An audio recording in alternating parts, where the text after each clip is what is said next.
Let's make some sweet dinner rolls. In your bowl, you're gonna do 4 ounces of milk and 4 ounces of water, and you wanna make sure it's warm. Next, you're gonna add 2 teaspoons of instant yeast, 1/4 of a cup of sugar. Mix this together, and now you're just gonna let this sit for about 5 to 10 minutes or until it becomes frothy. Now that it's beginning to be frothy, we're gonna add 3 tablespoons of melted butter, 1 egg, so 3.5 to 4 cups of all-purpose flour, or 420 to 480 grams of all-purpose flour.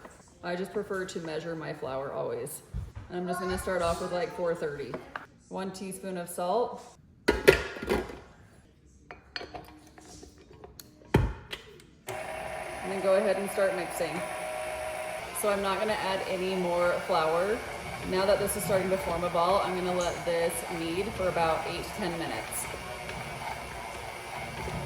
Okay, this is done kneading.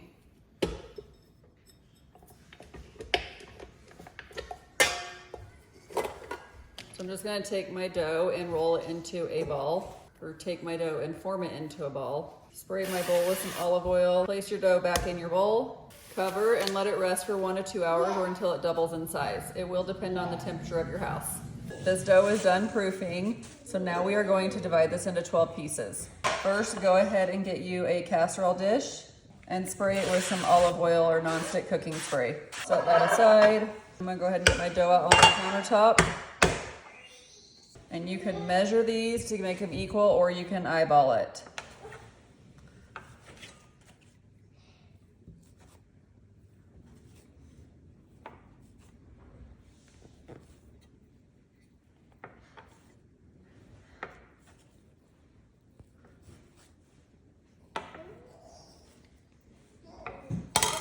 Okay, so now I'm gonna take one of them and I'm just gonna fold all the ends down to make like a ball. And then you can roll them in your hand, or you can roll them on your countertop just to make a perfect ball. And then it should look like that. And then after that, go ahead and set them in your dish.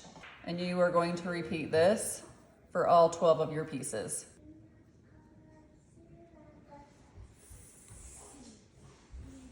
Now that those are all shaped, I'm gonna go ahead and cover, let these rest for about 45 minutes.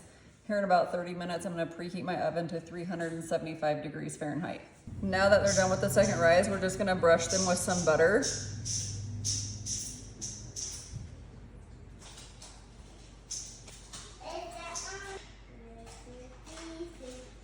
And then I will bake these for 15 to 18 minutes.